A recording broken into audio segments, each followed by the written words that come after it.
Появлением уголка русского языка и литературы завершается 2021 год в средней школе номер 5 города Карабалты. Хлебушек положено по русской традиции. Остальные гости тоже угощаются. Да. Правда?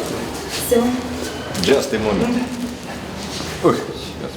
Только что испекли, что ли? Только Да. Ничего себе это самое. Пойдем. Этому учебному заведению был вручен комплект стендов для кабинета русского языка, разработанный заместителем директора Института русского языка и литературы КРСУ Ольгой Сумароковой. В этом году мы провели очень много мероприятий. В этих мероприятиях принимали участие школы со всей республики.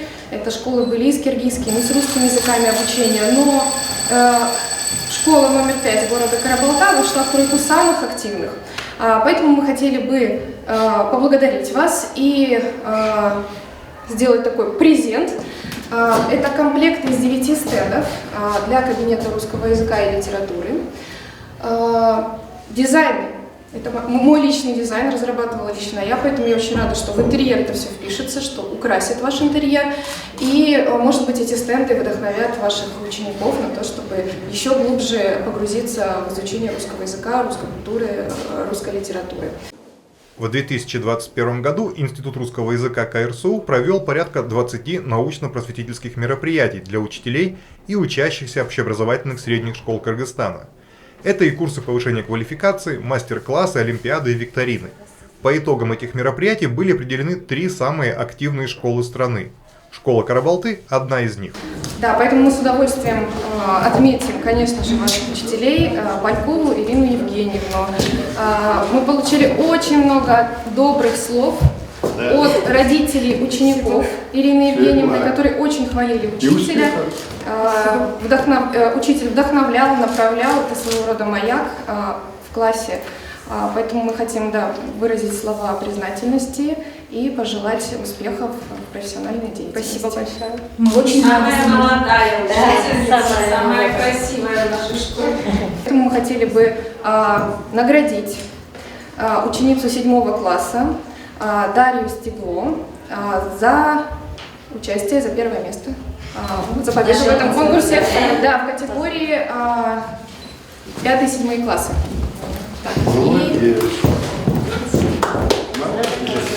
Спасибо. Владимир Иванович. Ну, если отношение такое к русскому языку, я думаю, поступать-то куда надо?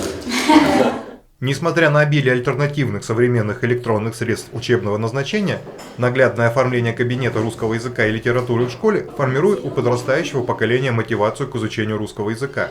Для учителей-методистов же – рациональной организации учебно-воспитательного процесса по учебному предмету. Мы за этот год смогли объединить очень много школ вот именно вокруг проблемы русского языка. И самое интересное, примечательное заключается в том, что мы убедились о том, что в дальних регионах Киргизии заинтересованы в том, чтобы русский язык поддерживался, они заинтересованы в русском языке. В 5-й Карабалтинской школе обучаются 1400 детей. Директор учебного заведения поблагодарила представителей КРСУ за помощь и за возможность расширить кругозор школьников. Кроме того, рассказала, что с появлением новых книг и стендов количество ребят, желающих изучать русский язык, определенно увеличится. Мы бы, конечно, очень хотели еще сотрудничать с вами в плане учителей русского языка, практикантов на базе нашей школы, потому что такую работу школа тоже ведет. У нас практиканты проходят трудовую практику и вот остаются потом работать в нашей же школе после прохождения практики. Поэтому мы бы очень заинтересованы, тоже хотели бы такую работу проводить и с вашим университетом. Всегда открыты к сотрудничеству и всегда рады подаркам, которые вы нам сегодня предоставили. Такие же уголки русского языка появятся еще в 2 школах Кыргызстана. Среднеобразовательной школе имени Казыбая Чалыбаева, села Барскаун, и школе-интернат номер 11 имени Валентины Терешковой, города Ош. Им также отправлены комплекты из 9 стендов и литература на русском языке.